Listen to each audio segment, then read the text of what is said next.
Welcome, Joni, to the podcast. Thank you so much for having me, Victoria. I'm so excited to be here. Yes, I'm so excited to have you. Thank you so much for taking the time to come on. I cannot wait for our conversation. I'm stoked. Yeah, it's going to be amazing. I Yeah, bet. so good. Yeah. Well, would you like to start maybe by sharing a little bit about you and your background and what brought you to birth work? Sure. I think it's a good story because it's not common in birth the way I ended up here where I am today. So I attended my first birth in 1992, which is a very long time ago. It's a very long time ago, and was obsessed with birth as a kid. I loved everything about birth. I asked everybody about their birth story. I always played like I was catching babies. I didn't know what a midwife was, but I would always have my friends pretend to be pregnant and I would like catch their babies. And I always was intrigued by animals. And my great grandmother had just a little, not like a farm, but just like, she had a lot of animals. So I was always around for their births and I always wanted kittens and puppies. And I had this Better Homes and Gardens book that my mom had gotten when she was pregnant with me. And I must have read that book cover to cover 20 times before I was 10 years old. Like I was a weird kid. I was maybe 4 when I asked my mom about birth. And my mom was a lot of things, including kind of cuckoo, but she was honest and she did tell me everything. So I knew how birth worked and I knew how babies got in there and how they were made. And I was like going to talk to everybody about it. But when I was 14 or 13, my mom got pregnant with my sister and she had hyperemesis. She had a very, very difficult pregnancy and I was there for the birth. She ended up having an emergency C-section. And I just thought, I don't know if I thought it wasn't available to me to attend birth, or I didn't know what doulas were. So I decided I was going to be a veterinarian. That was my plan. So I went to UC Davis. And while I was there, I was living in an apartment complex and I met a woman who was a single woman and she was having a baby. And she asked me if I would attend her birth. Now I had decided I could not handle human suffering. I could not handle, not blood. I was fine with that. But I just thought, I can't be there for people. Well, she asked me to attend her birth. And I had read everything that was available to me. So she actually went into preterm labor and I recognized it as preterm labor. And I was like, oh, this isn't normal. We have to go to the hospital. Well, without telling her birth story because it's so traumatic, it was singularly the most traumatic birth experience I've ever attended in my 30 plus years of attending birth. And what it really taught me was that not only could I do human suffering, but I was actually capable and I actually wanted to be there. So from there, I ended up quitting veterinary school, not because of the birth, but because I was kind of raising my little sister. And so funny story about my little sister is she became a veterinarian, she ended up becoming a vet, going to the same college, no less. 18 years later, I drop her off there. So I started attending my friends' births, my family members' births, people in my apartment complex. I would just be like, do you want me to come to your birth? Can I come to your birth? And I had my own baby, my first baby. And my first baby was a late loss. And I didn't know that could even happen. Like I knew about miscarriage. I knew about stillbirth. I didn't realize that in a healthy pregnancy, something could just happen. And of course it is very rare, but it happened to me. And that is important because my daughter, Jordan, she became really kind of the foundation of the way I ended up practicing in learning so much through that experience. I went on to have 3 more babies in the hospital system. I had completely uncomplicated births. I had no trouble. I was really scared because of the loss. So I ended up with an induction with my second daughter, who's now in her 30s. And my induction went well. It was fine. It was fine, right? There was no trauma. I was very lucky. The induction was easy. She was born. I ended up getting an epidural because my physician was like, you need an epidural. You're going to be in labor forever. I'd already been in labor 16 hours. I got the epidural. She was born not even 2 hours later. And I remember saying to the nurse, I think you should look, the baby's coming. And she was like, no, that can't be true. You were only 2 centimeters. And I was like, tell my vagina a different story because there's a baby there. So yeah, she just kind of flew out and I pushed 3 times, I think. So I was one of those lucky people that just kind of drops her baby. Next baby, same thing. 4th baby I had with a family practice doctor and I had a really good experience with him. He was just like a good old boy. I lived in a small town. He showed up from church and he was rolling up his sleeves and loosening his tie. And I said, the baby's coming. And I just laid down on the bed and he just fetal ejection reflexed himself out onto the bed. And the doctor, he looks at the room as he's rolling up his sleeves and he goes, well, would you look at that, everybody? This baby's just delivering itself. And I was like, yeah, great. So after that, I decided that I wanted to become a certified nurse midwife. That was the only path that I knew of. So I went to nursing school and became a nurse. I was still working as a doula, and I actually worked as a doula in the hospital. There was a hospital in the community that I lived in that actually provided doulas, which was very revolutionary. But the man who founded the hospital I think he had had home births, and he was very passionate about birth support. So he made this program where the doulas were just on call and they were just available. So I essentially got to work in this unit that I would eventually work in as a nurse, attending lots of teen moms, incarcerated women, underserved women, single women, which was a really beautiful experience. And at the same time, I was getting to see what was happening. And I was like, I don't know about all this. So then I became a nurse. There was one nurse midwife in the hospital that I worked in who said, become a CNM, take over my practice when I retire. Spoiler alert, she still has not retired. It's been 20 years. She's in her 80s and she's still attending birth. But that was my plan. So I finished nursing school. I started the path of going to Frontier Midwifery School, which is like a distance learning program. And at the same time, I was having a lot of conflicted emotions about what I was experiencing and what I was seeing in the hospital. And I would see emergencies, like I would see people come in healthy and fine, and they'd end up with an emergency C-section after a failed induction. And I was like, this isn't right. And the hospital attitude was like, oh my gosh, I'm so glad. Oh, so good she was here. What would have happened if she hadn't been here? And I was just kind of like, are you not seeing that you're the problem? You're not. You're not seeing that, are you? But I really did recognize that. And I'm the kind of person that looks at patterns. I have a lot of that kind of energy in my astrology, like looking at patterns, identifying problems. And I was like bucking the system left and right, getting in trouble, telling doctors no, telling doctors I told this story on Instagram. The final straw for me was a doctor who asked me to start Pitocin on a woman. And I went in and I gave her like informed consent. And we weren't calling it informed consent then. It was just like talking. And she was a pharmacist and she said, I don't want Pitocin. And so I called him and I said, she doesn't want Pitocin. And he said, you're going to follow my order. And I was like, no, I'm not. I'm not. And very shortly after that, I just decided that was not for me. I couldn't do it. So I ended up leaving and going to hospice, which was actually a wonderful use of the skill set I had because I ended up taking care of a lot of babies in hospice. And when we knew that a baby had, a trisomy or a condition that was not compatible with life, but the parents were going to go ahead and have the birth, I could work with them prenatally. I could come to the birth. I could attend them at home while their baby lived however long it was going to live. And I really did love that work. At the same time, all this was happening, I got a divorce and I got remarried and I got pregnant with my 5th baby. So I called my certified nurse midwife friend and I said, I want to have this baby at home and I want nothing. I want to be left alone. And I will never forget it. She had a sticky note. And I went and saw her. I was at her office and she like wrote down this phone number and she like folds it up and she passes it to me like it's drugs, and she's like, okay, this is the name of a traditional midwife. She's totally illegal. You can't tell anybody about her. She's completely underground. Don't tell anybody I gave you her number, but call her. She'll be perfect for you. So I called her. Her name was Jackie. She's retired now. And she came over and we had tea and it was perfect. And I said then to my husband, if I ever was in birth again, I want to be like her. I want to do that. So I had my 5th baby with her. I had my 6th baby with her. I was kind of tangentially involved in birth, but not a ton. I was doing other things too. I was writing. I ran an online women's magazine for many years. I was raising kids. We ended up moving to Texas. This is the way that whatever you believe in, whether it's God, the universe, whatever, karma, it's just, my story is so profound that it's almost unbelievable. We ended up in Texas because my husband's company decided to either transfer him or he would have to find a new job within the company, which he could have done. But I said, let's go to Texas. Let's go to Texas. Let's bring my oldest daughter, who was pregnant with my grandson at the time. And we ended up building her a house on our property, which is this building that I'm in now. It's now my office. And she gave birth to my grandson. She used a midwife here we live in Austin. And she ended up with a transfer. And after her birth, she became a doula. Well, my house then burnt down and it was like a bunch of stuff was going on in my life. And she was kind of like, do you want to come and do some doula work? And I was like, oh, sure. Why not? Okay. Well, I went, of course, back into the hospital and same feelings were coming up. And I just decided then and there, I'm going to become a midwife. That's what I'm going to do. Become a traditional midwife.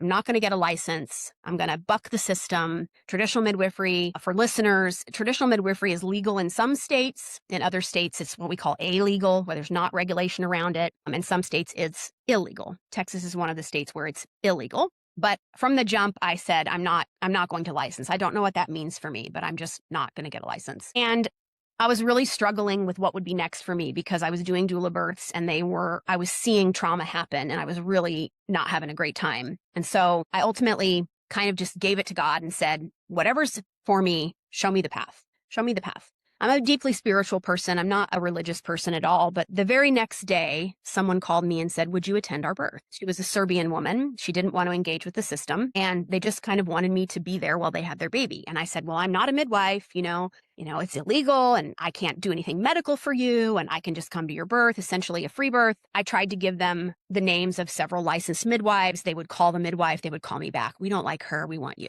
Okay, well, try this one. No, we don't like her. We want you. Okay, well, try this one. Eventually, I just agreed that I would attend their birth. And they had a beautiful birth and they had their second baby with me this last summer, almost a year ago now. And that was how it all started for me in terms of this chapter of my life. I just sort of surrendered my path to whatever was going to show up and people just showed up. And so now I attend birth that way. And I attend birth sometimes as a doula and sometimes as what I call a holistic attendant, which just means I'm not doing medical things, but I'm there. And if there was an emergency, I would help, because I have the skills and training to do that. I am trained as a midwife, but because it's not legal to do that in the state of Texas, it gets really kind of hairy. And I've been reported a couple of times and dealt with that stuff, but I'm very convicted about my path. I'm very, very convicted and I have a lot of trust that I'm doing exactly what I should be doing. And every time I've had a moment of, is this right? Should I just follow the rules? Should I just acquiesce? The answer has come through like a lightning bolt. No. And it's almost always in the form of a woman who would otherwise not have care. Someone that's been dropped from midwifery care for something, someone who can't have midwifery care because the licensure prevents it, someone like diabetic, for example, like a type 1 diabetic. I've taken care of type 1 diabetics, women who've been risked out for blood pressure, who've been risked out for babies that are too big, VBACs after 3 C-sections. And I just know that this truly it is sacred. It's a sacred calling for me. And what's so powerful about it is when my house burned down, I was in to get astrological about it, I was in my Chiron return, which is like the midlife thing, because I'm in my 50s. And the Chiron return, it's like the wounded healer. And what I realized was that in order for me to be who I was going to be, everything else had to sort of burn down. Everything else had to be burned away in order for me to know who I really was without all of the trappings of my belongings and the things that I thought were me, right? But who I really was inside. And it's magic. It's magic. I also always like to tell people when my house burned down, one tarot card survived the fire, and it is the strength card. And it is on my desk, and I will never, ever move it because it's so powerful that I was burned very badly in the fire and I was in the hospital for a long time. And when I came out, we weren't supposed to touch it's like toxic or whatever. And I wasn't supposed to be outside because I was bandaged all over the top of my body. But I went rummaging into where was my bedroom because I wanted to see if I could find my wedding ring, which had been not on my hand that day for whatever reason. And it was my engagement ring because I had taken it off. And what I found was that card. And I was like, okay, I hear it, whatever. And this is when people are like, sure, okay. Every year on the anniversary of the fire, which is in July, I draw a card and I do a journaling about what I've learned and how I've grown in the last year. And I have drawn the strength card every single year on the same day since then. So you tell me that's not, Wow. you tell me that's not spirit speaking Uh-huh. through whatever it can speak through. Mm. It's just, there are no accidents. Everything is working in our favor and for our good and for our expansion. And I bring that belief and attitude to the births that I attend and to the women that I serve. I work with women all around the world. I work with free birthing women, helping them navigate their pregnancy, planning for their birth. I worked with a woman in Japan recently. I worked with several women in Australia and a woman in New Zealand. And it's because of my experience in the system that I can effectively explain to people what's really happening in birth and what we really actually need, which is not very much. Mhm. Yeah. Mhm. That's it. Absolutely. That's the story, not the Reader's Digest version, the whole thing. I love the whole thing. Mhm. Wow. Thank you so much for sharing that with me. I really resonate with everything that you've shared, like personally. There are many like parallels. I also wanted to be a veterinarian when I was younger. I was like, that's the path I'm taking. But then by the time I was like 13, I realized it was birth. And I attended my first birth around 13. Wow. or a Same friend. as me, I my mom. really your mom, yeah, yeah, that's so sweet, yeah. Yeah, and, I think that sometimes we can go to a birth and have the reality kinda kick in the face of like, "Oh my goodness, I don't know if I'm cut out for this." And maybe that was just, it wasn't time for you to do that yet, but anyway, your story is so beautiful. Thanks so much for sharing that with me. Now, Mhm. kind of moving into my other questions. What is the problem, Joni? What is the problem with birth in the West? Are so many moms having negative experiences? Why are there high hemorrhage rates, high rates of induction, high cesarean rates? What's going on? I think if you had to boil it down to like you could say one sentence about it, it would be we have lost faith in the process. And we've lost faith in that process through a number of means, right? One of them, of course, being the medicalization of birth and the propaganda around birth being dangerous, which, 100 years ago, very few people had had a hospital birth. And so we knew, yeah, there were bad outcomes and things happened, but people knew that birth worked, right? And we can't talk about that without talking about how the billionaires in America, J.D. Rockefeller, Andrew Carnegie, those men founded the first hospitals. They donated lots of money to the medical schools that were new, that had just come into being. And they were pushing for birth to move to the hospital because it was going to be safer, right? And it was going to be cleaner and whatever. And it wasn't. It wasn't because we didn't actually understand germ theory. And so women were still dying of puerperial or what they call childbed fever, which is just infection from physicians examining cadavers and then going and examining pregnant women without gloves on and giving them infections. And yet there was this promise that if you did it this way, it would be better. And kind of what happened, I think what happened in my family particularly is that my third great grandmother died in childbirth with her 13th child. And that was the story I grew up hearing. Women die in childbirth, women die. But we have to put that into context. We really have to contextualize that because in her case, she was an indigenous woman that was taken off of the Trail of Tears and married to a white man, forced probably to raise his existing children. His wife had died of something else, not childbirth, and then impregnated multiple times, which was actually not natural because natural family planning revolved around the way that we hunted and gathered and men were out. And, so our natural family planning was 2 years and that was normal. And we were eating a diet that was normal to us. Well, you can't take a woman who's been probably eating buffalo and whatever grains and things they could grow, put her into a situation where she's now probably impoverished with that number of children and not probably doing great physically and then procreating constantly and not having time for her body to recover and not understanding what bodies need and what hemoglobin is and, all of those things. Yeah, of course she died. Also, she probably didn't have much will to live, I think. If I really channel her, I think she was probably not very happy. I have one photograph of her and she looks downright miserable. She just looks like she's not having a good time. She's clearly an Native American Cherokee and Creek woman wearing a dress up to here and sleeves down to her and to the ground. That's not how she lived. We bring birth into the hospital. We vilify midwives who were the real healers. That goes even further back, right? Into the witch trials, into the threat of women having skills and capabilities that men did not want them to have, right? Women being healers, well, those were witches. Most of our midwives were witches because they knew how to heal problems with plants. They knew how to take care of everything from birth to death. There was a threat there. We can't ignore that. And then the granny midwives of the South who were attending the enslaved women and attending each other, those women became dirty and stupid and all of the things that, these men ran full page ads in the newspaper saying, don't trust midwives. They don't know what they're doing.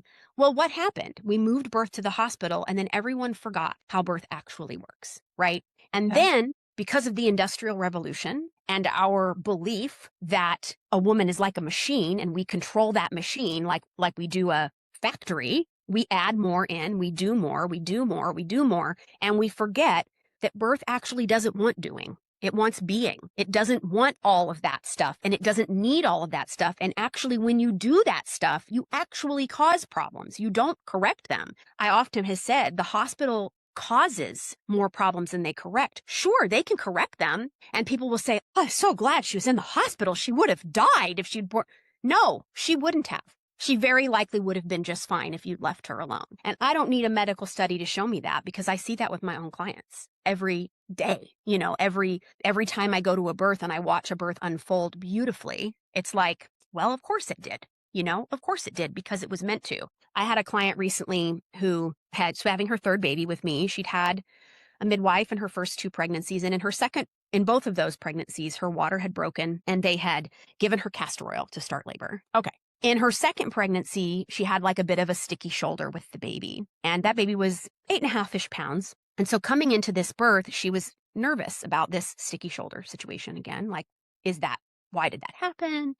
I said, well, we have to remember that castor oil is not physiological, and you disrupt the process, you change the outcome. Sometimes you change the outcome for good, but sometimes you change the outcome for not good, and you can't know which of those things it is because you can't redo it. So she really wanted a very hands-off experience this time, and she ended up carrying her baby much longer than she had her previous pregnancies. And then going into labor, and then I went to her home and I just sat there. She pushed her baby's head out and she put her hand down to feel his head. And she said, I feel his ear. She'd never caught her own baby. She'd never been connected to her body in that way. It had been overridden. And then the next contraction came and she pushes her baby out into the water and she lifts him up to her chest. And she looks at me and she says, that's what it's supposed to be. That baby was 10 pounds, 4 ounces. That's birth. That's birth. And then I didn't touch her. Then she gets out of the pool and she crouches down on the floor and the baby's breastfeeding and I feel cramps. I'm going to deliver my placenta, and she pushes her placenta out onto the floor. She had 100 milliliter blood loss, maybe, like nothing. Normal's like 500, nothing. And then she climbed into her bed and nursed her baby. That's birth. And that's what birth wants to be. But in order for it to be that, we have to step back and let it be. We have to let it be what it wants to be, which is a transformational experience. But as soon as we lose trust and we start to think we need to do more, we need to assess more, we need more metrics, we need more measurements, we need more ultrasounds, we think that we're controlling, but that's an illusion. That control is very illusory. It is not real, but it makes us feel safe because no one wants to lose a baby. And as a person who has lost a baby, I'm here to tell you, sometimes you lose a baby. And sometimes that's literally the worst thing that ever happens to you in your life. And at the same time, sometimes becomes the catalyst for the beauty that you can bring to the world, And I've walked with women through loss. Is it painful? Is it terrible? Is it full of grief? Absolutely. Absolutely. And at the same time, there is growth, there is expansion, there is wisdom that is gained even from pain, and actually, especially from pain.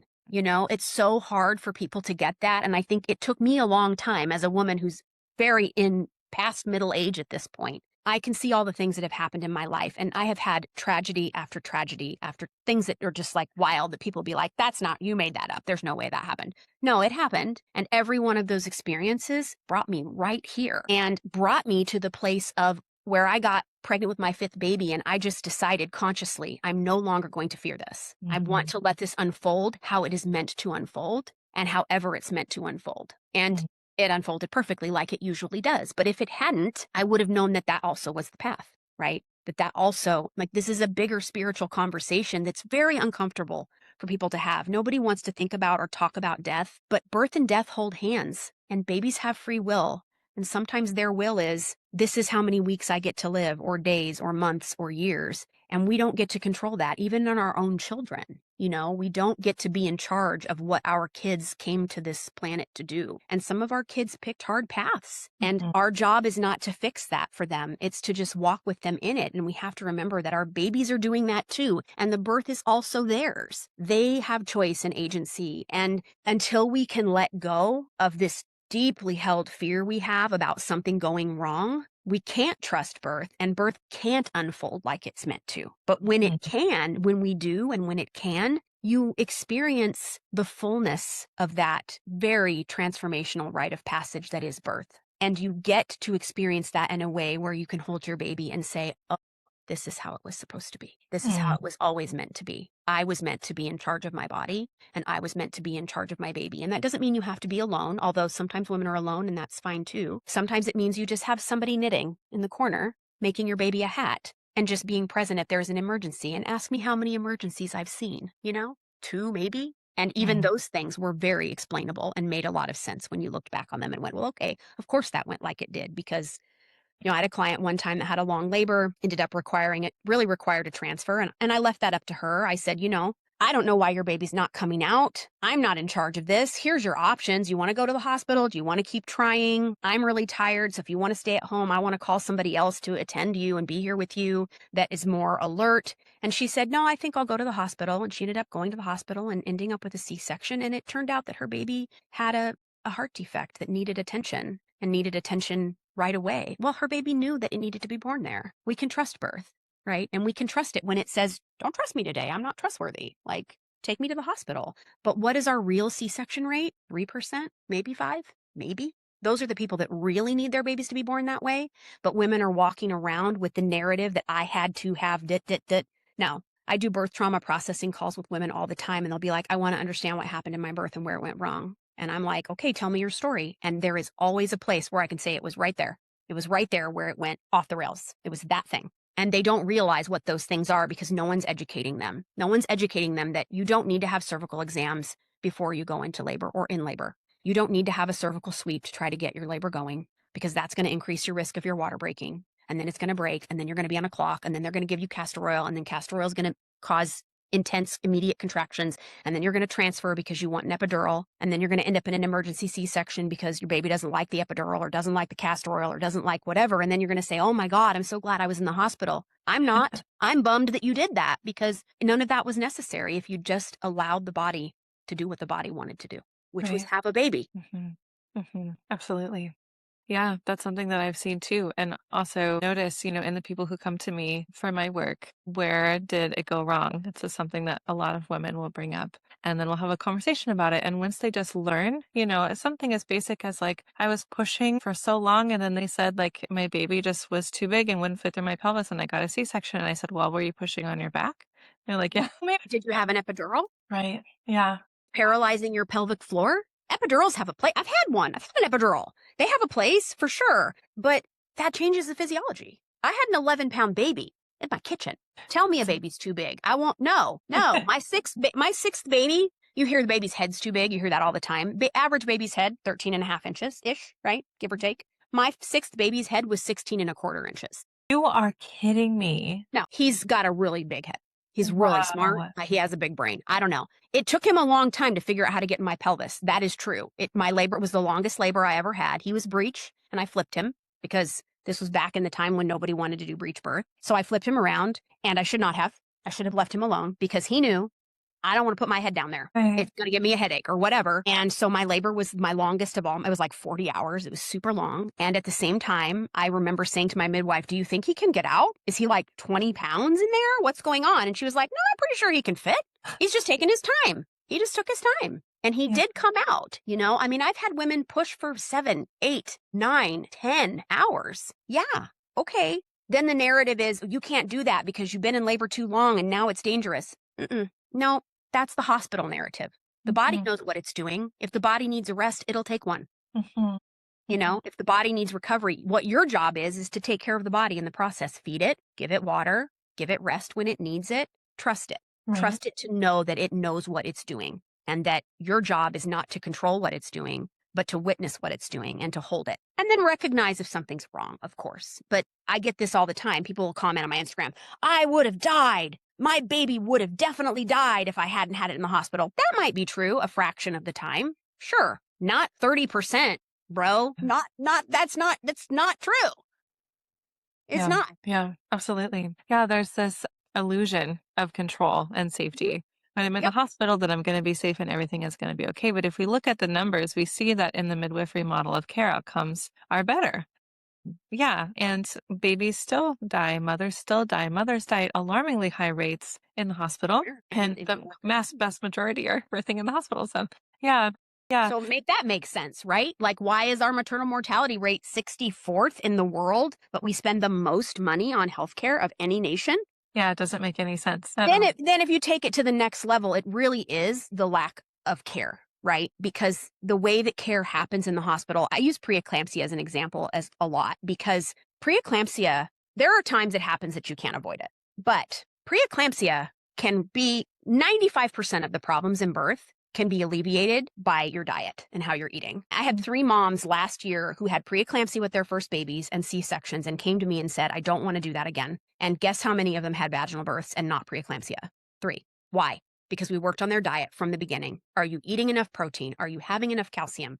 Are you managing your stress? Are you taking care of your body? Yes. And if you are, the body responds. But a doctor doesn't want to take the 5 minutes that it takes to explain that. They just want to give you aspirin or whatever because they don't have the time. And I'm really careful about, like, they're part of the system too. And I don't think that any physician that comes into birth wants to be a jerk. Like, they don't come in going, I want to be a complete a-hole to everybody. They come in going, I want to help. And then they get sued or they get in trouble by the hospital and you see this happen. There's a doctor here in Austin who I used to send people to that wanted an OB, and I was like, go to her. She doesn't push induction. She won't even talk to you about induction till 42 weeks. She's amazing. She doesn't push this. She doesn't push that. Guess what? She now doesn't let anybody go past 40 weeks. Okay, why? I guarantee you, I don't know this, but I guarantee you, if we looked, we'd find out that she had a malpractice case because a baby died and someone sued her. And now she's scared. Yeah. And now that's going to impact. It's impossible to leave. It's impossible to not bring that into every experience you're in. Absolutely. And to every room that you walk into. You see it all the time in the hospital. Doctors, dystocia, that's the big one, right? That's 30% of malpractice cases are dystocia, shoulder dystocia related injuries. They're afraid of dystocia because they know they can get sued for dystocia. Even if the reason for the dystocia is really that the mom is on her back with an epidural, has Pitocin. The story becomes, oh my God, it's, you had this dystocia, you can't have another vaginal birth, blah, blah, blah. No, it was all that stuff that caused the dystocia. The baby would have wanted to figure out how to get out. Dystocias happen sometimes, and midwives know how to resolve them with position change. But what's the first line of defense? It's the mother's body, not the physician's hands. In the hospital, that control of, I have to fix this problem because it's mine to fix because I'm actually responsible, that goes to the sovereignty of women as well. Because if women want to blame someone for something going wrong, they're complicit in that as well. Right. If all of a sudden something goes wrong and we go, well, that's the doctor's fault. You shouldn't have done that. Well, we feed into the problem ourselves. Totally. Yeah. Yeah. Yeah. I wonder if you'd be open to talking to me a little bit more about birth as a ceremony. I saw that was part of your description on Instagram. What is a ceremony and how is birth in itself a ceremony? A lot of my clients will call me, they're like, you're really more like a shaman, right? So if anyone has done ayahuasca is a really good example because ayahuasca, that is, you are out of control, right? And the person, when you're doing something like that, you're doing a psychedelic, you're doing something that takes you out of control of your body. The person that's walking you through that experience is not there to save you from that experience, right? They're just there to hold you through that experience. And if you have a moment of going, I'm not okay, I feel like I'm going to die, they can say, you are okay. You are not going, this is not going to kill you, right? You are okay. That's how I approach birth. I approach birth for what it is, which is truly the most transformational event that a woman will experience in her life. And transformation requires some difficulty. We don't grow when things are easy. We know that. Like, problem solving is a key to human growth. Okay, we don't grow when things are easy. So birth is meant to be a challenge. It's meant to push you. It's meant to take you out of your comfort zone. It's meant to put you into that DMT state of full surrender, of letting your body do what your body is designed to do. And our job as an attendant is not to save a woman from that experience. That's our ego. When I train doulas, when I train midwives, I say, when you come into a birth, you leave 2 things at the door: your ego and your fear. And if you can't, you get out. You get out of the room right now and you go figure it out outside. Even in a birth, if I start to feel nervous about something, right? Let's say I have I say to myself, the first thing I say is there actually a problem or am I just worried there's a problem? And it's almost always, I'm just worried there's a problem. If that doesn't work, I say, breathing in, I trust in divine intelligence. Breathing out, I release control. Breathing in, I trust in divine intelligence. Breathing out, I release control. If that doesn't work, I take my ass outside and I put my feet in the grass and I stay there until I can figure it out. Because what she deserves is my full presence and my full trust in her and in the experience. And if I can't bring that to her, I shouldn't be there, right? Because birth is a ceremony. And And a ceremony is attended with love and withholding, not with fear and control. And even midwives, I mean, I've worked with so many midwives that I've seen who are clearly in a state of, I have to control this. I have to control this outcome. It's me, it's me. No, that's your ego. And your ego doesn't belong in that room. And if you can't leave it outside, you shouldn't be there. You shouldn't be attending birth. And if you're experiencing trauma, which people are inevitably going to experience, right? There's going to be a traumatic birth at some point. Someone's going to get sick. Someone's going to die. Something's going to happen. What you have to know at that point is, can you return to the birth space from a place of regulation and trust again? Or are you bringing that experience into every birth you attend? Because, of course, the scary ones are the ones that stick with us, right? They're the ones, because humans, we're always looking for fear. We're always looking for danger. We're always looking for threat. Our brains are scanning all of this information around us to the tune of billions of bits of information a minute. And if we are scanning a room for danger when there is no danger, we are actually vibrating at the level of danger and fear. And I've studied, I don't know if you know who David Hawkins is, but David Hawkins created many years ago this, what he calls levels of calibration. And essentially everything has an energetic wavelength, right? And fear is down here and trust is up here. And he says the calibration level of the observer will impact the calibration level of the observed. And Michel Odent knew this before it was popular to talk about, but he knew this because when he was watching birth in his birth center in France, what he was seeing was he had these two midwives, right? And one of them was wanted to do all the things and exams and listen to the baby and hands-on all the time doing things. And the other one just was knitting. And the knitting midwife had far better outcomes than the other woman. And he started to play with this and be like, what's going on here? What's going on is the energy of the space. Because what that knitting midwife was bringing was regulation and trust and alignment. And what the other midwife was bringing was fear and control. And that vibrates here. And the other thing vibrates up here. And this is what, this WAPIO calls this quantum midwifery. I call it conscious midwifery or conscious birth attendance, because we have to be conscious about what we have in us, because what we have in us actually impacts the birth far more than anyone realizes. And you can watch it. You've attended birth, you can watch it. You can see it. You can see the afraid physician do the things that end up with the emergency. You can see the midwife transferring the client when there doesn't need to be a transfer just because she's scared, or telling her she needs an epidural because she's scared, not because the mother is. Your job has to be to hold that space of, I remember when I was having my fifth baby, my mom had said to me, you're probably going to have a C-section because you're old. And she had had a C-section with my sister. And I said, why would you say that? That's stupid, right? Right? Well, guess what that did? It just planted a little seed right there. Right? In my little subconscious mind. And when I got into transition, I was in the pool and I looked up at my midwife. She was just knitting in the corner, whatever. I said, I think I need a C-section, Jackie. And she said, Joni, shut up. Push your baby out. Shut up and push your baby out. And I was like, okay, that's what I'll do then, right? But if I'd said, I think I need a C-section, and she was like, yeah, you do. Let's go to the hospital, because she was scared, I would have ended up with a C-section. Right. But she didn't say that to me. She could hold that she knew that I was scared, and she could say, you don't need a C-section. You need to just push your baby out. Right. Because she went into your birth knowing how to be regulated and how to trust birth and how to assess and not be like already dysregulated and have your fear just trigger her own fear that she hasn't worked through. It's unfortunate because we see this with midwives happening more and more because of the way they're being trained, because midwives are trained so frequently in the obstetrical model. Right. Which is just like I say all the time, your midwife is just an obstetrician in Birkenstocks. Maybe she's got dreads even. Maybe she's tatted.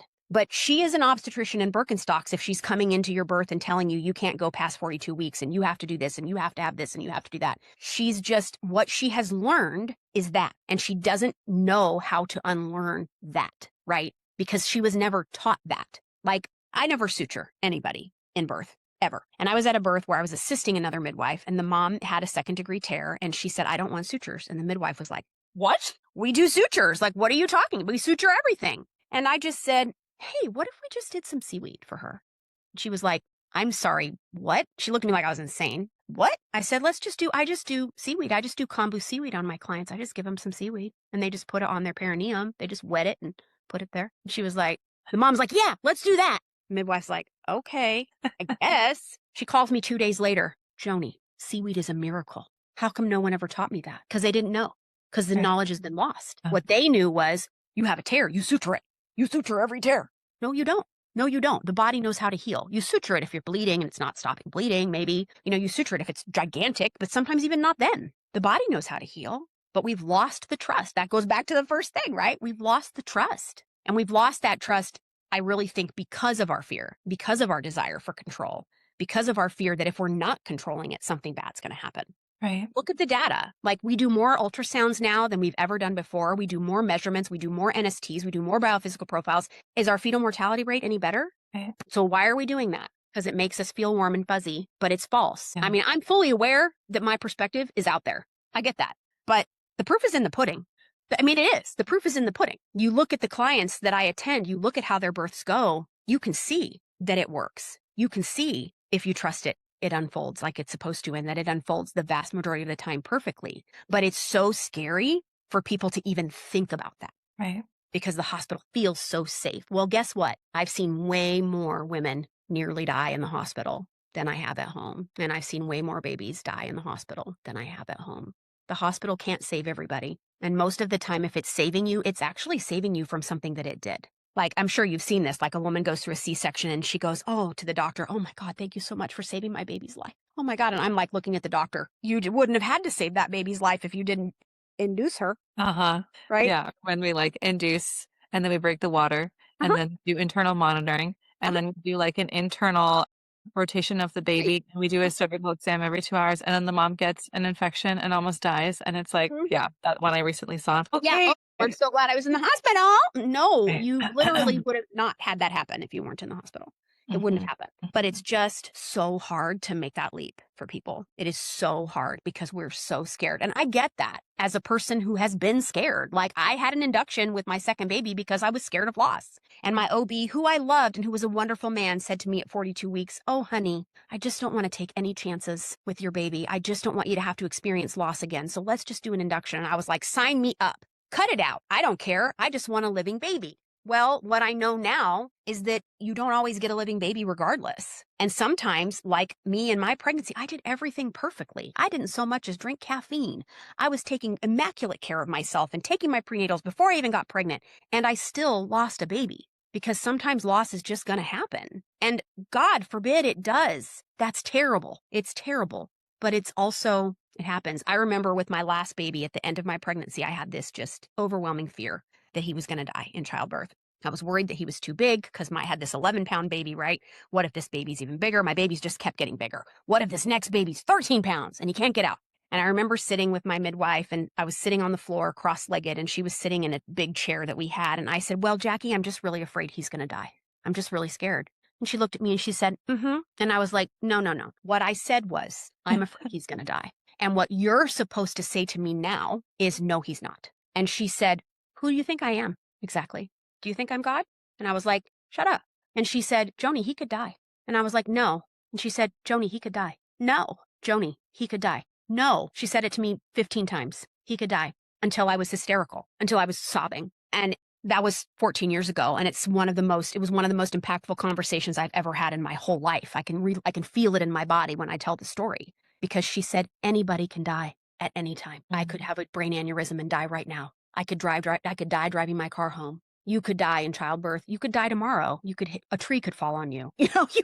Anything can happen. There is no guarantee. And as I tell my clients, and Wapio says this, I don't have the privilege of knowing another person's destiny. And sometimes that's the destiny. And we're so uncomfortable with the idea that that might be the destiny that we think, let's just control it so that that's not the destiny. It still can happen, even when you try to control it. And then you say, well, I did everything. Why did this happen? You're still sad. I tell people all the time, your fear is actually not preventing anything from happening. Yeah. It's not preparing you for it, because let me tell you what, when it happens, it doesn't matter how scared you are. It's still going to knock you over the head like 6 tons of bricks. It's not preparing you. It's not preventing you, and it's not protecting you. So why don't you let it go so that you can enjoy right now? Because this second is the only second we actually have. Right. Totally. Ooh, right? Nobody wants to hear that. Nobody wants to hear. Yeah. We have to face a lot of things when we Yeah. start to consider that.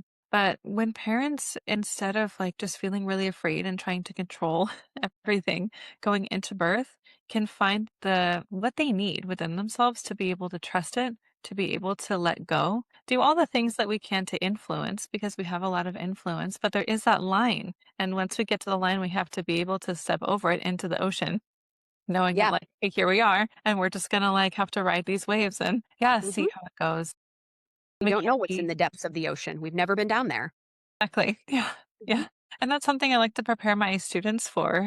And because I think a lot of moms just have no plan or emotional preparation around, like, okay, how am I going to get to the point where I'm like, we're going into labor and I got to let it all go and just trust, knowing that I did all the things that, I could do to help influence the birth, help me and my baby be healthy. And now we have to let it go. But when we're taking that approach, I feel like we can incorporate our intuition because we're Mhm. not overcome with fear. Yeah. And from that place, if we're honoring our intuition, we're better able to decide like what is the right path for us and to really connect with our baby and feel into like what is the choice that I need to make. And that kind of leads me into like my next question, which is how do we heal? How do we navigate a healthy balance and dynamic with hospital systems, knowing that that's just part of birth? And some people do want to be in the hospital, some people do need to be in the hospital. How can we approach that and work with what we have now to create Yeah. better experiences for parents? I think, one of the things that I tell people, even if regardless of where they're birthing, is imagine what your ideal situation looks like. Really feel into that with your partner, visualize it, think about it, and then let's try to do that. Right. So I had this woman one time who took my childbirth class. She was not a client of mine, but she took my childbirth class and she had a problem with her retina. And so there was this risk that if she pushed too hard, she could end up blind in this eye, or that if she, there was some trauma, there could be damage to this eye. So she was like, I don't know if I should get an epidural, but then I might push too hard. And I don't know if I should have natural, but then I might freak out. And I don't know what to do. And I said, well, what would you like to do? And she said, well, I would like to labor at home until I'm 7 centimeters. And I would like to go into the hospital and I would like to push a few times and have my baby. I said, okay, do that. And she was like, what? I said, "Do that. Just hold that vision, do that." She was like, okay, but guess what? That's what she did. That's exactly what she right? I don't know if you ever heard of this study that was done with the Hoosiers basketball team, which I reference all the time in my childbirth class, but they took the Hoosiers basketball team and they divided it into 3 sections. They had one section of the team practicing free throws, just throwing, throwing, throwing. They had one section of the team just imagining, just visualizing making the basket, right? And then they had one section of the team that was free throwing and visualizing. And then they brought them all back together and they looked at how they had improved in their ability to make a basket. And the group that did the best, that had the most improvement, was the group that visualized and practiced. But the surprising result is that the group who just visualized was only slightly behind them in improvement. That's the power of the human mind. I have a client right now who was told she had cervical cancer. They had to take out more than half of her cervix. She was told at that time, you should have a hysterectomy. You will never have children. It will not happen. She was in a marriage that was unhappy. She said, no, I'm not doing that. She quit her job. She divorced her partner. She moved. She completely changed her life. She went to a Joe Dispenza week-long retreat. She called me when she was first pregnant and she said, they want me to have a cerclage. They told me I won't be able to carry this baby. I said, well, let's see how long your cervix is. Let's see what your cervix is doing, right? Normal cervical length is about 3.5 centimeters or so. 4.1. Grew her cervix like a starfish, like a lizard growing its tail back. The woman grew a cervix and she's 24 weeks now. Her cervix is still in the threes, still way above that, still above average, still doing great. That is so hard for people to think about because that means that your mind is that powerful. And at the same time, we can't not acknowledge the power of our own bodies, of what our minds can do for us. And I have so many stories of that. Like I had another client who couldn't get pregnant, had IVF, had a loss, couldn't get pregnant, couldn't get pregnant, couldn't get pregnant. She was like, I'm miserable. My life is terrible. I'm going to change my life. I'm going to quit my job that I hate. I'm going to become a yoga teacher. I'm going to meditate. I'm going to take care of my body. Pregnant. Boom. Pregnant. 27 weeks, right? Clients that do this all the time that are just told. I had a client one time that was having a VBAC. First baby was emergency C-section, 7 pounds after a failed induction. Her midwife said, your baby's too big. You cannot have a vaginal birth. Your baby's way too big for vaginal birth. You need to have a repeat C-section. She said, no, I'm not doing that. She called me. She came here from like Mexico, basically, rented an Airbnb, 10.5 pound baby, 12-hour labor, 10.5 pound Oh, baby. She just wasn't going to let anybody's fear of what could happen scare her from what she knew was possible in her body. We've lost that connection to ourselves. We've lost that knowing that we are powerful and that we can impact and affect change in our physiology and in our births and in our, and of course the baby's involved. So sometimes things are going to go sideways and you're not going to get what you want because sometimes the baby's like, sorry, overriding your manifestation because I'm manifesting a C-section, right? Sometimes that happens. But what I find with those clients is that when they have really good support in their pregnancy, when they have autonomy, when every decision is theirs all along the way and no one is telling them what to do, and they end up in a C-section, they actually don't feel bad about it because they know it was necessary. They know it was needed. They knew it was rare, but they knew that it was a possibility and are actually grateful for it because it did what it was supposed to do. It helped them out of a situation that they would not have otherwise been able to navigate, right? That's what we need. The hospital is a place of policy and procedure and checklists and protocols. And all of those things are designed around the success of the hospital, right? The hospital is a business that needs to make money to survive. That's what businesses do. So you go into the hospital to have a baby. It's like walking in, you want to have a physiological birth in the hospital. It's like walking into a Chinese restaurant and asking for lasagna. They don't know how to make it. So you have to know what you want and how you're going to get it. And I've done it. I've had clients that have gone into the hospital and had no IV, no monitoring, no exams, no Pitocin, no management of the third stage. Phew, baby. Now, does the hospital like that? Absolutely not. They do not like that. It makes them very uncomfortable when someone comes in and says, I'm actually not going to do all those things and you can't make me because this is not prison, right? You actually work for me and this is what I want in my birth. The hospital doesn't like that. But guess what? I get enough Christmas cards. I don't need friends in the hospital. I don't need to be buddies with your physician. You know what I mean? Like, it's fine. Let your doctor hate.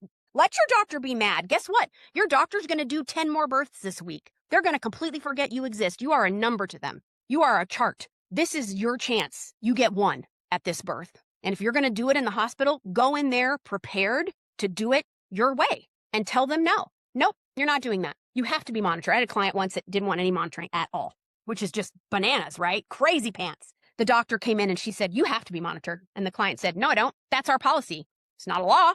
The doctor said, well, I don't know if your baby's dead. They messed with the wrong person because the dad is an AP history teacher. He would not be, he deals with high schoolers. Come on, he deals with 16-year-olds. He looked at that doctor. He said, you're going to immediately pull the death card? That's your plan? You're going to immediately pull the death card? She said, that's informed consent, sir. He said, inform the ceiling then. I don't care. Okay, now, that takes a strong person, but it can happen. I had a mom one time that the doctor that was on call for her practice, she did not like. She knew it going in. She was like, oh crap, it's the doctor I don't like. I said, okay. Doctor'd come in, her contractions would stop. 15 minutes, there'd be no contractions. This happened 3 or 4 times. And the dad goes, is this because of the adrenaline? Is this what you taught us about the adrenaline with the not liking the doctor? And I was like, yep, that's the doctor. Your wife, I said, do you like the doctor? She said, nope, I don't want her in here. Doctor walks in, the dad goes, get out. The doctor was like, excuse me?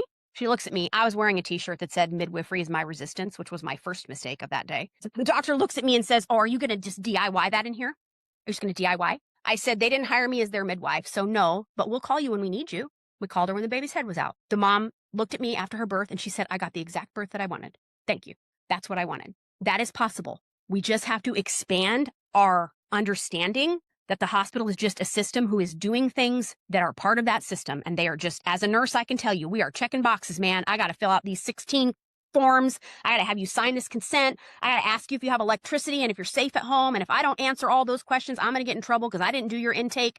I got to check my boxes, right? I got to monitor your baby. I got to make sure. I got to report to the doctor. That's the process. But you can interrupt that process if you want to. Now, if you're going in the hospital and you're just going to do everything they tell you to do, well, all right, you're in for a different experience. And it might be good. It might also not be. But sometimes that happens. And then people go, we're not going to do that again. Like I've had a number of clients that have been like, I have to birth in the hospital for my first baby. I'm too scared to birth at home. It's too many unknowns. What if this happens? What if that happens? Okay, let's go to the hospital. 99% of the time, maybe 95, they will have their baby on their chest. I mean, the baby is 10 seconds old and they will look at me and go, we are never coming here again. Because they know that actually was easy.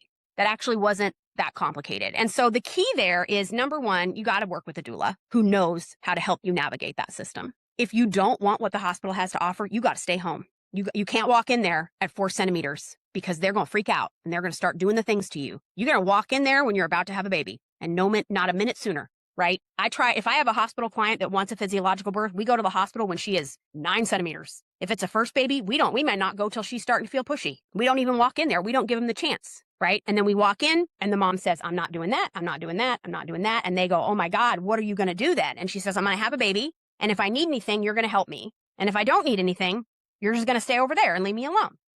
Well, that's revolutionary, right? But that can happen. That actually can happen if we know how to do it. And we just have to know how to do it. You know, we have to know how the first thing we have to know is nothing that's happening in there is a law. Yeah. Right? Nothing that's happening. They can't, what are they going to do? They're going to make you leave? No, they're not. I just had a client ask me that the other day, a dad. He was like, wait, if we say no to a cervical exam, will they just kick us out? It's like, They can't. Under the EMTALA Act, they can't. This is one of my tricks. If I have a client who has an OB that they discover will not support their birth plan. So I had a client one time and she told the doctor, I actually don't want you at my birth. I actually don't want you to come to my birth, because he would not support her going past, she was 40 years old and he wouldn't support her going past 40 weeks. And she said, I'm not doing an induction and I actually don't want you at my birth. And he said, no, you're mine. That's what he said. You're mine. And she told me that. And I was like, oh, the hell you are. So I said, here's what we're going to do. Here's what we're going to do. When you go into labor, we're going to go to a different hospital. We're going to go to the hospital that has midwives on staff. And we're going to walk in and we're going to bring your records. And we're going to say, here's her records. And this is exactly what I said. I walked in. I said, her doctor is an asshole. So we are here because we are not working with him. That is why we came here. And the hospital went, okay. And she had her baby. And then she signed out AMA and went home. Did the hospital like it? No. Do I care?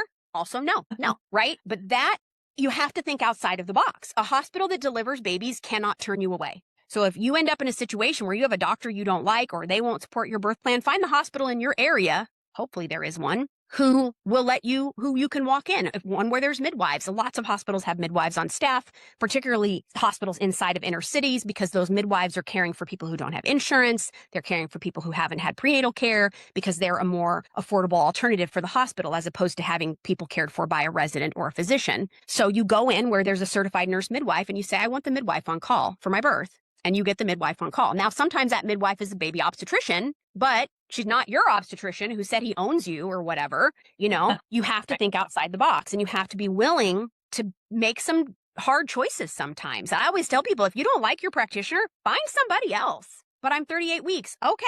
Still, look, so what? You can't find somebody? Fine. We're going to walk into a hospital where there's a midwife. Don't settle for care where there's, 15 red flags that your doctor's not going to let you have the birth that you want. Say no to that and find something else, because you can. It is possible. I've had a beautiful hospital birth. Personally, I chose a guy who was just a dude. He was just a dude, right? He was just a birth to death dude that did family practice. Those doctors don't do birth anymore because the liability is just too much. The malpractice insurance in a large city in America for an obstetrician right now is about $150,000 a year. Family practice doctors can't afford that. But 25, 26, whatever it is, 27 years ago, I was like, that guy, I'll just use that guy. Comes in, oh, look at the baby birthing itself, Okay, good job. See you later. And then I went home. I was like, okay, I'm going to go home. I have kids at home. I don't want to stay here. Thanks for doing the laundry for me, so I don't have to clean up. See you later. He's like, bye. See you in the office, right? It's harder to get that now because those people don't exist. And the reason they don't exist is because of the liability, because of the malpractice, because of the policy, because of the protocol. That doesn't mean those things aren't possible. It just means the physicians are scared. And if you know that they're just operating from a place of fear, you can say, I understand the risks of not monitoring my baby continuously. None, but whatever. The hospital thinks it's amazing to have continuous monitoring. They want continuous monitoring because when you sue them, they're going to use that. They're going to use that 20 minutes minimum to say the baby was fine. See, it's not our fault that something happened. That's why they want it. They know that it doesn't improve. We know this. Continuous fetal monitoring does not improve outcomes. It is proven. It is factual. It is scientifically evidence-based. We know, but it doesn't make them feel warm and fuzzy, right? It makes them feel scared. So you just have to know they're scared. That's all they are. They're just scared because they don't want anything to happen to you. And their goal is to put, as Dr. Stu says, a living baby in the bassinet. Right. And however you get that is fine. If that's a C-section, if that's an induction, if that's whatever, as long as it's alive, you're not going to sue them. So it's okay. Except it's not, because now you're at the mercy of what their fears are. Mm-hmm. So that's exactly what it is. Yeah, you have to be a little bit of a bitch. That's okay. Hire a bitch for a doula. Hire a bitch for a doula. Tell your doula to be a bitch. I don't care. I'll be like, I don't care. Because I worked in the hospital, I know how to navigate these situations really well. And one of the things that I'll do is when a client doesn't want to be monitored, I'll be like, "Oh, can I talk to you in the hall to the doctor?" Right? And we'll go in the hall and I'll be like, "Can you believe that? She does not want to be monitored. The audacity. Wild, right? Here's what I'm thinking. Here's what I think. What if just in between contractions when she's okay with it, I just put the monitor on her really quick, just for 10 seconds, you know? I bet she'd agree to that." And the doctor's like, "Fine, do that. Fine. Okay, great. That's great. Yeah, I know she's crazy. I know she's crazy, but let's just do, that's all, right? You walk in, you don't go adversarial. You go, I know it's wild. She doesn't want a C-section. I know it's crazy that she's so taking so many risks with her baby's life, but what if we just did this instead?" And the doctor, fine, fine, fine, because they'll take a happy medium, right? They'll take whatever they can get. They're not, I had a client one time that didn't want Pitocin for her placenta, and she was adamant. And there was a lot of chaos after the birth. It had been very peaceful. And so then the lights go on and there's all these people in the room. And of course, her placenta is not going to deliver now because the adrenaline is like through the roof and it's not supposed to be there anymore, right? We're supposed to be in oxytocin. She's holding the baby. She looks around the room. There's all these strangers in the room and she starts asking them, "Why are you here?" And they're like, "Well, I'm the charge nurse and I'm here because you refuse to have an IV. And what if you bleed?" And she goes, "I'm not bleeding. Get out." Right? So the placenta's not delivering and the placenta's not delivering. And the doctor's looking at me. It's a doctor I've worked with before. And she's looking at me and she's going, "Joni, I don't know. I don't know about this." And I'm like, "It's going to be fine. It's going to be fine. It's fine." She's like, "I don't know." She asked the mom, "Can I give you Pitocin now?" "Nope." "Every 5 minutes. Can I give you Pitocin now? It's been 40 minutes. Can I give you Pitocin now?" "Nope." She's sweating. Sweating is dripping off of her sweat. Her armpits are soaked with sweat. She looks at me, "I don't know, Joni." And I'm like, "It's going to be fine." It's 53 minutes. The placenta delivers, right? The doctor did not enjoy that experience. I'll tell you that right now. But the mom got what she wanted, which was, "I don't want Pitocin." "Wait, am I bleeding? Is there an emergency?" "No?" "Then we're waiting." "Is this within the realm of normal?" "Yes." "Okay, then we're waiting." "Does a placenta need to be born at 5 minutes?" "No." "Okay, we're waiting. We're waiting." We are advocating for waiting. But you got to be like, you got to be paying attention. You got to be, it's like cord clamping, right? I'm sure you've done this. Like people are like going to clamp the cord at 60 seconds and you got to go, da, da, da, da, right? So I'll go, "Hey, remind me, Tiffany, what did you want with your cord? Did you want to Right. wait? Did you want it to be white?" I know she wants it to be white. She wants it to be white. And the doctor's like, "Darn it." But you get creative. You got to get creative. "Did you want your cord to be white?" The mom's like, "Yeah, I want to wait till it's white." And the doctor's like, I was at a birth where the mom did not want the cord clamped and cut at all until the placenta was delivered. And the whole room was in the corner talking shit about her. They were over there, but can you believe this? She wouldn't let she doesn't even know. This baby doesn't need that. And I was just watching them talk bad about her and just like, okay. They didn't clamp and cut her cord for 2 hours because she wouldn't let them. "That's my baby. Don't touch it." Yeah. Rubbing, suction, get that out of here. Don't touch Yeah. my baby. Don't touch my baby. Leave it alone. Some people are going to want to be in the hospital because they feel safer there, especially for a first baby, right? Or if they, and if a client I work a lot of times with people that have complicated medical situations where they need to be in a hospital because it truly is the safest place for them. Well, then we're going to work within that parameter of what makes sense, right? I have a mom with a clotting disorder recently who was lacking a clotting factor. And the doctor kept telling her, "You have to have an induction because all these things." And the mom was like, so I called Dr. Stu. And I was like, "Dr. Stu, talk to me about this because I don't think this is a risk and I think it's fine." And he's like, "Yeah, it's fine. It's let the baby come when the baby's going to come." So we waited until she went into labor on her own. We went to the hospital because if she needed medication to stop bleeding or a transfusion, we wanted to be there for that. But she still had a physiological birth. And then when she didn't bleed and they were like, "We have to give you Pitocin because you're at risk of bleeding," she went, "Am I bleeding right now?" Well, no, if I'm not bleeding right now, don't give it to me." Okay, so we work within the parameters, right? Okay, we have the things we need there if we need them, but if we don't need them, we don't need to utilize them, Right. right?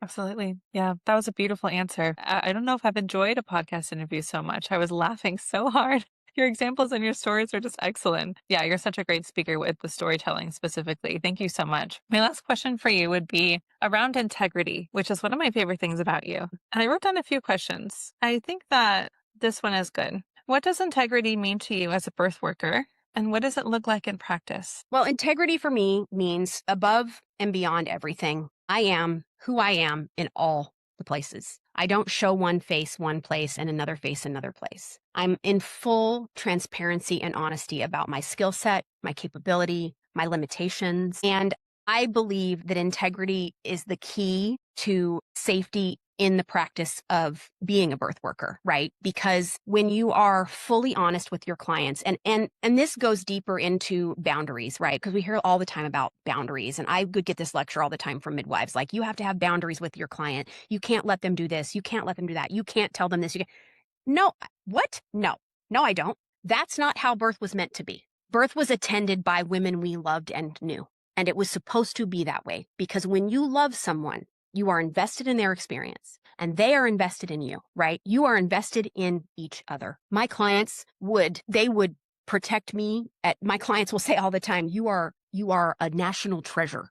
We have to protect Joni, right? Like when I got reported to the state recently and the state sent me a cease and desist order, stop practicing midwifery without a license. I put it right in the chat with all of my clients. I have a WhatsApp group with all of my clients in it.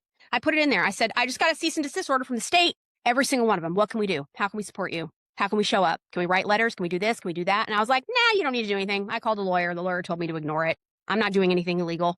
I'm not practicing midwifery. I'm very clear about that. I don't call myself a midwife. My contract says I'm not a midwife. I'm not a licensed practitioner anywhere. That's integrity, right? This is who I am. This is what I'm capable of. Does this work for you? And if it doesn't, great. Let me help you find someone else. Let me find someone whose practice aligns with your values and what you want in your birth, right? Because women are waking up. And I have several clients right now who actually free birthed their first or second babies and then said to me, I actually don't want a free birth. Not because I'm afraid of what's going to happen, but because I realized I actually want a wise woman in my space. I want that relationship. I want that love. I want that connection. I don't want you to save me. I want you to hold me. I treat my clients like I would treat my daughter, right? I treat their babies like I would treat my grandchild, because that's the love people deserve. And that kind of practice is not volume based, right? It's not how much money can I make and how can I do this and do the most work. It's I take 2 or 3 clients a month, tops, because I'm going to be available for you. I want you to text me. I want you to call me. I don't want to go, you have to email me if you have a question. I can't answer. No, we don't do that. We are in relationship with each other. I am walking with you, next to you. I am not an expert above you. I'm an expert in birth. I'm not an expert in your body. You're an expert in your body. I can tell you, I can lay out risks for you and information and data and research and my own experience, but the decision is yours. It requires everyone to be in integrity, including the client. And that conversation happens from the first time I sit down with them. I can't guarantee you an outcome. I can guarantee you that whatever the outcome is, I will not abandon you. I will walk with you. If it's hard, I'll still walk with you. If something bad happens, I'll still walk with you. If you transfer, I'll go with you. If you have a bad thing happen to you, I'm with you, right? That's integrity. And what I find is that a lot of birth workers aren't in their integrity, right? They're one person online or one person in their relationship with their clients, and then their back is turned and they're totally somebody else, right? They're trash talking other birth workers. They're disparaging other people. No. We don't do that. Stop that.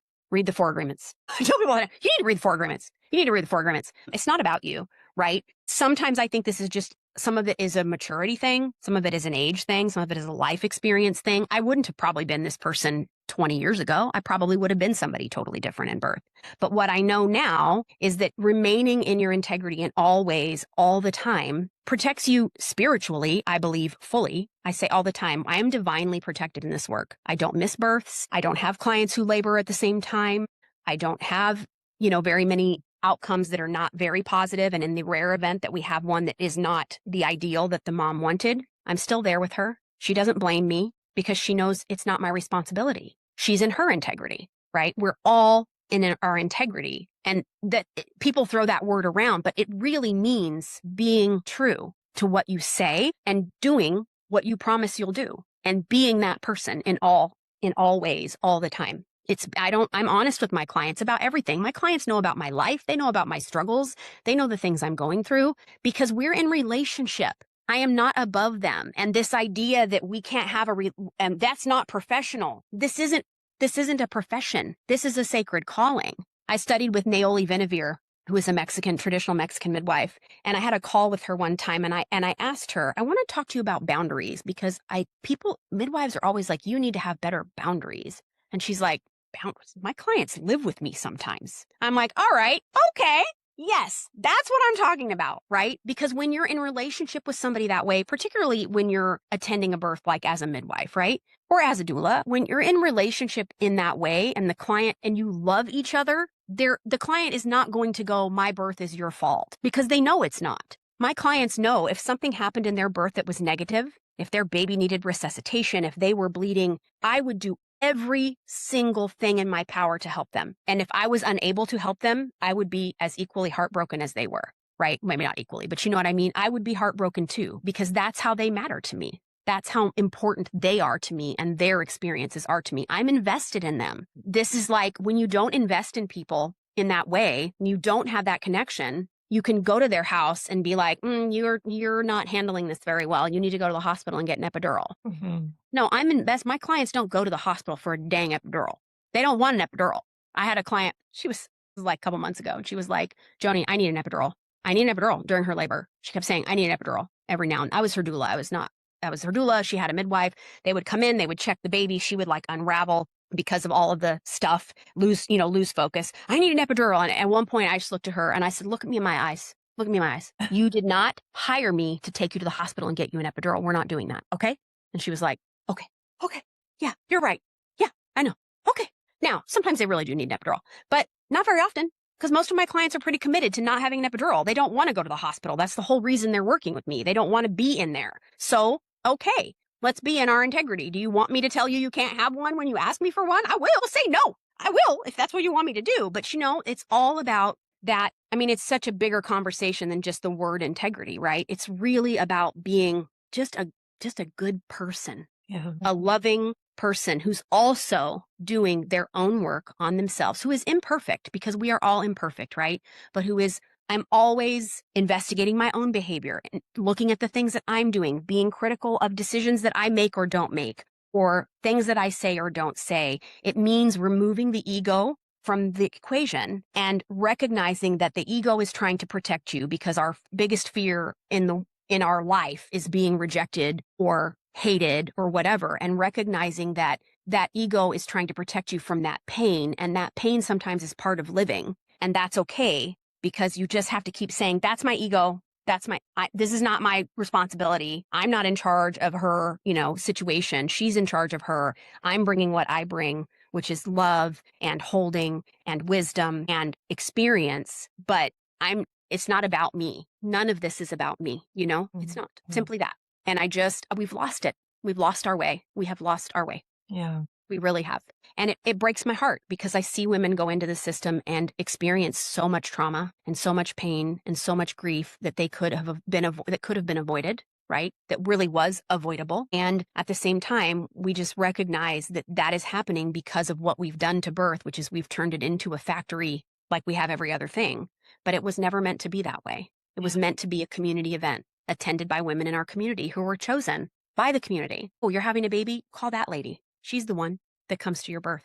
She's the lady for whatever reason. She has a bunch of kids. She's attended a bunch of whatever it is, right? Oh, yeah, you're having a baby? You call her. And she comes over and she loves on you and she plays with your kids and she pets your dog and she brings you bone broth and I bring my clients milk and eggs, and there's love there. And that relationship transcends medical. It's not medicine, right?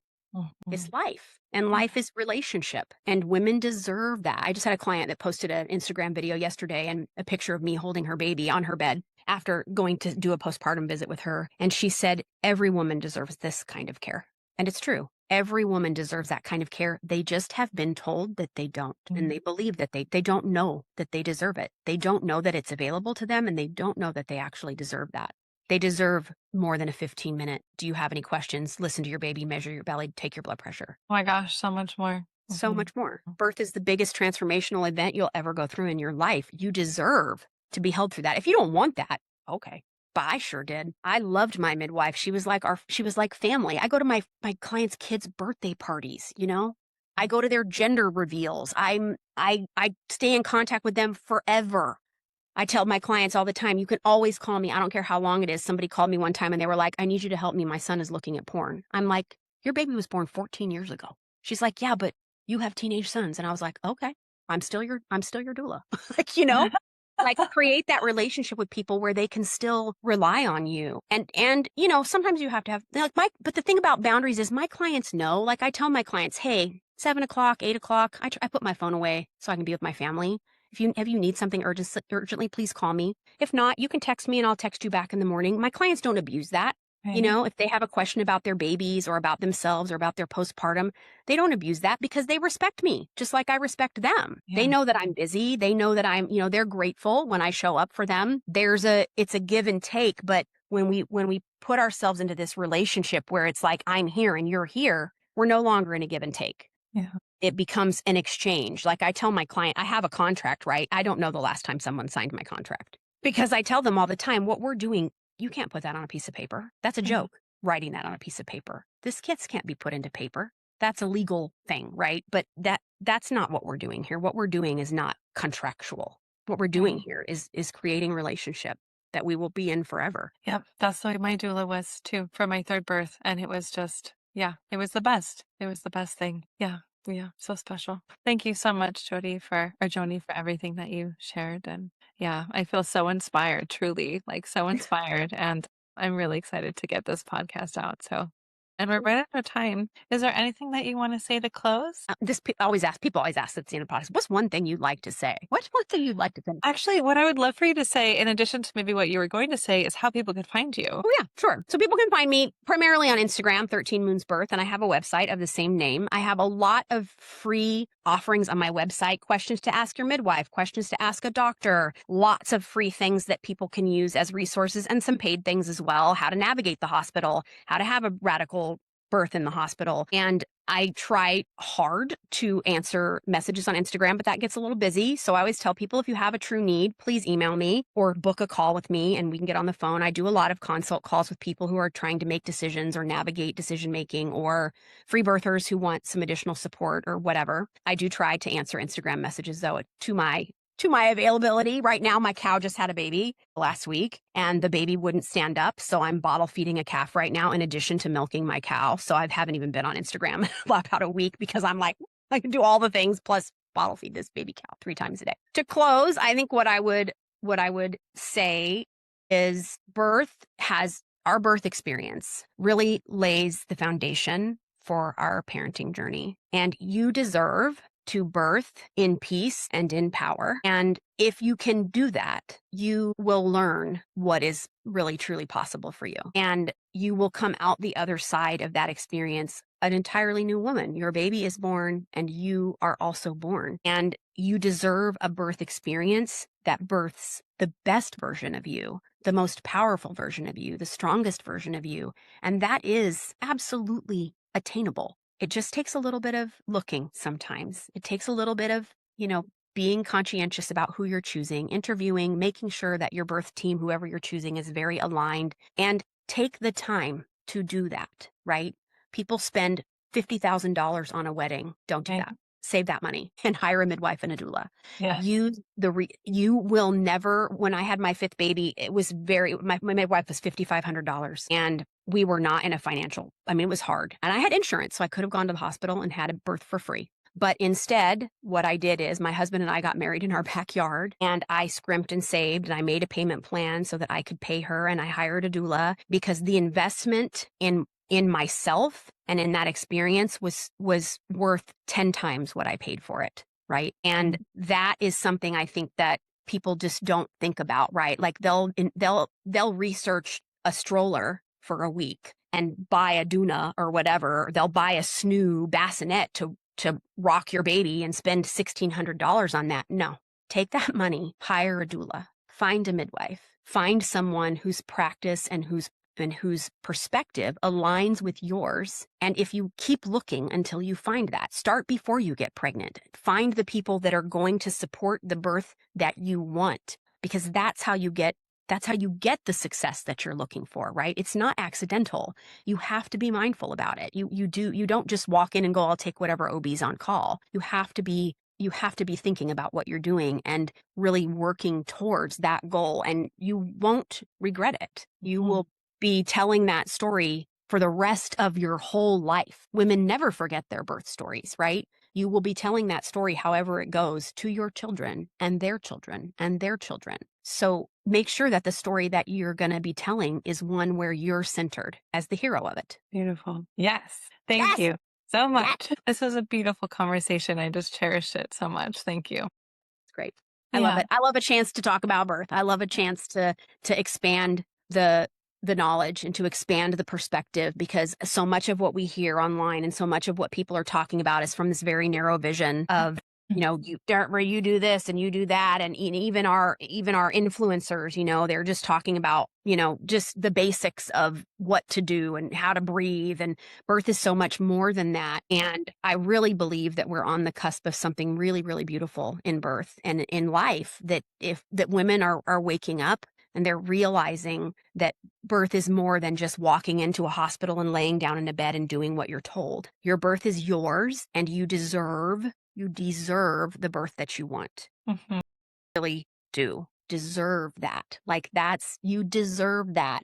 We deserve that. We deserve that kind of care. And we've just forgotten that we do, because it hasn't been offered to us. And so we just take whatever we can get. But we don't Mhm. have to do that. We don't have to take the scraps, We can say, that's not working for me. I'm not doing that.